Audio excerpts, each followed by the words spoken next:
বৃষ্টি ভেজা বিকেল, বেশ রোম্যান্টিক ওয়েদার। আমার দ্বারা এসব হবে না, আমি হলাম খাওয়ার প্রতি রোম্যান্টিক।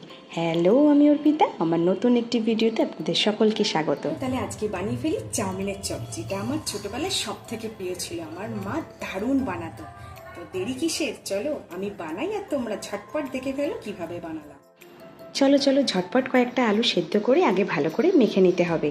তারপর ভিডিওটা পজ করে দাও, দেখে নাও কি কি দিলাম।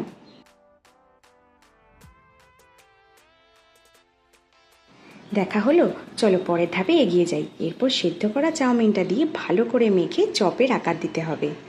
তারপর না, আর কিছু বলবো না, নিজেরাই দেখে নাও কি কি করলাম। এরকম বৃষ্টির দিনগুলোতে ছোটোবেলার মাঠে খেলতে যাওয়ার কত স্মৃতি এখনও জড়িয়ে আছে। খেলে বাড়ি ফিরতে দেরি হলে বকা খাওয়া, ওরে বাবা সে ভোলার নয়।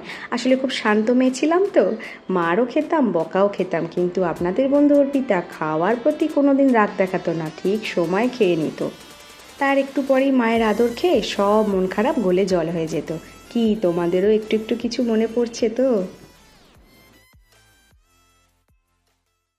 বানাতে তো অনেক টাইম লেগে যায়, কিন্তু খেতে 1 সেকেন্ডও লাগে না। এই যে ভিডিও করছে সে বলছে যা করবে তাড়াতাড়ি করো। চলো, আমার গল্প বলাও শেষ, ভিডিওটাও এখানে শেষ করলাম। আজকের মতো টাটা, দেখা হবে পরবর্তী কোনো ব্লগ ভিডিও।